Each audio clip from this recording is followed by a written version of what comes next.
Bom, era inevitável e aconteceu. O que era inevitável e aconteceu? Uma tentativa de pegar a situação policial do Bolsonaro, que se complicou, e tentar fazer uma análise política disso.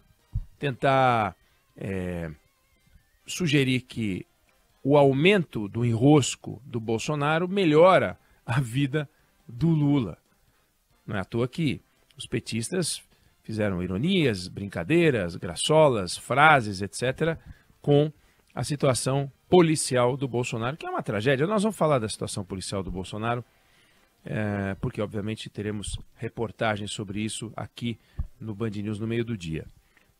Mas eu queria chamar atenção para isso. É ingênuo achar que a situação do Lula, política, depende ou guarda ligação com a situação policial do Bolsonaro. O que eu quero dizer é que, se o Bolsonaro ficar muito mal do ponto de vista policial, jurídico, e por acaso ele não for candidato, que é uma possibilidade real, o Lula não fica mais forte. E se o Bolsonaro não for afastado da vida pública, porque o TSE não afasta, se a situação dele jurídica permitir que ele seja candidato, o Lula não fica mais fraco. A força do Lula, ou a fraqueza do Lula, depende do governo do Lula. O Lula é inimigo de si mesmo. O Lula é adversário de si mesmo. O Lula é aliado de si mesmo. O Lula é amigo de si mesmo. Tudo depende do que ele fizer. Então, olhar para o lado, olhar para fora, buscar no outro, aliás, é uma discussão que serve para a nossa vida, né? Buscar a explicação dos nossos desafios e dos nossos problemas no outro. Tentar achar que é o outro responsável daquilo que nos faz mal. Aquilo que nos faz mal é responsabilidade nossa. Na política vale, não tem esse lado aquilo que nos faz mal, mas aquilo que nos prejudica, aquilo que prejudica um governo, aquilo que fortalece um governo, é aquilo que o governo consegue fazer. Então, o Lula não para de falar olhando para trás, o Lula não para de fazer promessa olhando para frente, mas parece que não cai a ficha de que ele ganhou a eleição, de que ele tem um país para governar. Então veja, o Fernando Haddad deu uma entrevista em que ele disse o seguinte: olha, nós vamos ter condições de fazer o Brasil entrar num ciclo muito bacana, aprovando a tributária, aprovando o arcabouço e reonerando os setores que foram desonerados. Puxa, só assim então. Então vamos correr. Porque com a estrutura que está montada aí, mambembe, amadora, vai ser difícil. O ministro da Casa Civil, que é mal falado no Congresso, o ministro das Relações Institucionais, que é mal falado no Congresso, todos gostam deles na pessoa física, mas na jurídica, ou seja, naquilo que eles representam, é paulada para todo lado, todo mundo reclamando. Desculpa, mas unanimidade a favor para um ministro é ruim, porque significa que ele está dando coisa demais para os outros e não está trabalhando tanto a favor das causas do governo. Mas também, só crítica, só pancada, significa que não está funcionando, não está azeitado. Então a relação entre o Lula e o Congresso, entre o Congresso e o Lula, é uma relação, e eu não estou me referindo a ódios pessoais, nada disso não. Mas veja, ontem tivemos um teste. O governo Lula resolveu baixar decretos para mudar o marco do saneamento. Não tinha que ter mudado. Estava tudo bem, não tinha que ter mudado. Mas resolveu mudar. Vamos mexer aqui, porque quer favorecer as estatais. Ontem, o Congresso Nacional, aliás, a Câmara dos Deputados, foi lá e derrotou o governo. Derrotou o governo naquilo que era o essencial do decreto, dos decretos. O governo perdeu. E por uma margem razoável, o governo tomou um toco, 295 a 136. Queriam permitir a permanência das empresas estatais sem licitação. Isso o marco da internet do saneamento não permitia. O governo foi lá e mexeu para permitir. Caiu na Câmara. Agora vai para o Senado. Então, se o governo tomou esse toco, não é porque o Bolsonaro ontem sofreu busca e apreensão, não é porque prenderam o coronel que acompanhava o Bolsonaro como ajudante de ordens, não é por esse motivo. É porque o governo não tem força no Congresso. Não tem força no Congresso. E um governo sem força no Congresso é uma nau à deriva. Governo nau à deriva. E um governo que fica à deriva não conduz o país para lugar nenhum. Pode falar o que quiser, pode falar do arcabouço, pode falar do calabouço, pode falar da reforma tributária, mas vai ser a reforma tributária que o Arthur Lira quiser. Vai passar o arcabouço que o Arthur Lira quiser. E o governo vai ali, fazendo as coisas, vamos tocando, e vai indo de lado. E se o governo for de lado, vai surgir um candidato, e não precisa ser o Jair Bolsonaro, não. Vai surgir um outro candidato, da direita, do centro-direita, e que vai pegar o caneco e vai tirar o Lula dali. Fácil. Se não fácil, tirará. Aí o Lula, que se reelegeu 2 vezes, né? Porque teve o primeiro mandato, aí se reelege e agora se reelegeu de novo. Tecnicamente, não é uma reeleição, mas é uma volta. Então o Lula, que foi presidente, ou terá sido presidente 3 vezes, querendo ser a 4ª vez, ficará pelo caminho, como Bolsonaro ficou pelo caminho. O primeiro presidente, depois da reeleição, que não se reelegeu. Até a Dilma se reelegeu. Bolsonaro não se reelegeu. Por quê? Bolsonaro perdeu para ele próprio. Bolsonaro não foi derrotado pelo PT. Ninguém deixa de votar no Bolsonaro para votar no Lula. Ninguém deixa de votar no Lula para votar no Bolsonaro. Essa troca não acontece. É meia dúzia que faz isso. A maioria das pessoas troca um candidato de esquerda por um outro de esquerda, ou de centro, no máximo. Troca um candidato de direita por um outro de direita, no centro, no máximo. Então, o inimigo do Lula não é o Bolsonaro. O Bolsonaro, aliás, não é nem o adversário do Lula. O Bolsonaro é a garantia de que ele vai conhecer quem é o adversário dele. Se o Bolsonaro estiver forte, é esse camarada que vai disputar com ele. E aí, o que ele tem para oferecer? Refizemos o Bolsa Família, refizemos o Mais Médicos, refizemos o Minha Casa Minha Vida, refaremos. Eu quero saber, quero os números, mostre os números. O que está acontecendo de concreto? Quantos médicos já foram contratados? Nós estamos no 5º mês, tudo bem, acabou agora o 4º mês, tá bom.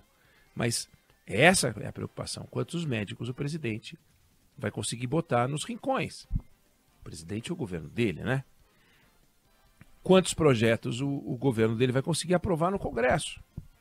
Até agora, tomou um toco. Na gestão anterior, quando o Congresso teve que se debruçar sobre um projeto para poder fechar o orçamento e autorizar um buraco gigantesco de centena de bilhão de reais, 150, 180, sei lá, o Congresso foi gentil, generoso, falou, pode ir em frente, mas Lula era uma potência ainda, eleita, mas não tinha começado a governar. E agora ele começa a governar e está se fiando num comportamento amador daqueles que o cercam. E ele próprio não está se dedicando, como já se dedicou um dia, à interlocução com os deputados e senadores. Fica viajando. Eu disse no Jornal da Band anteontem, nem lembro mais. Lula já viajou quase mais de 80 mil quilômetros entre ida e volta. Foi para a Argentina, foi para os Estados Unidos, foi para a China, foi para os Emirados Árabes, foi para Portugal, foi para a Espanha. Agora posse Reino Unido, né? Entronização do príncipe Charles, o rei Charles III. 80 mil quilômetros dá 2 voltas em torno da Terra, pela linha do Equador. 2 voltas em torno da Terra, já viajou pra caramba. Mas e aqueles 1.000 metros a pé que separam a entrada do Palácio do Planalto principal da entrada principal do Congresso? Cadê ele percorrendo esses 1.000 metros? Com sua equipe, com ele, e chamando os caras para percorrer esses 1.000 metros para conversar com ele. Como é que está essa interlocução? Os deputados estão reclamando, o Lira chamou a atenção dele para isso. Então, não está arrumado.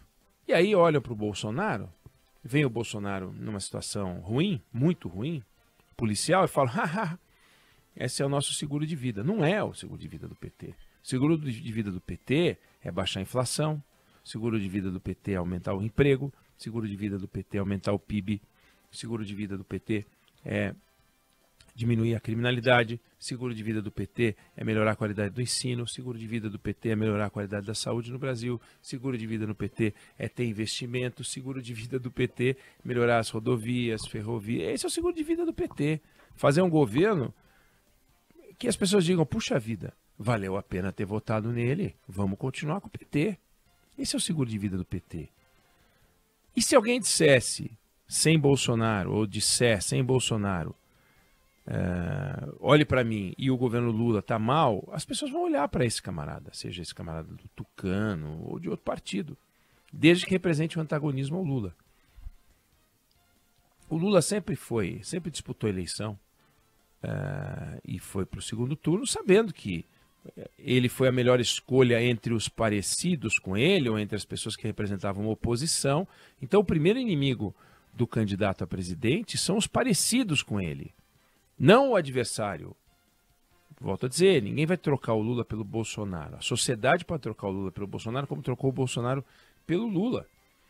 Mas ao fazer a troca do Bolsonaro pelo Lula, antes o Lula teve que ficar à frente dos candidatos do PSDB, dos outros candidatos. Que nesse ano último aí foi fácil fazer. Os candidatos eram muito ruins. A começar pelo Ciro Gomes, péssimo candidato. Eterno candidato. Lamentável candidato. Que defende uma plataforma de governo para lá de lunática, né? Mas a gente vê pelo desempenho dele e do irmão que é uma coisa familiar mesmo, eles gostam desse comportamento, acho até que nutrem esse comportamento, acho até que trabalham esse comportamento, né? O irmão que vai numa sabatina do presidente do Banco Central, pega uma lousa e um giz e fica fazendo continha. É demais, né? Ainda bem que o Ciro ficou pelo caminho. O Brasil saiu ganhando com isso.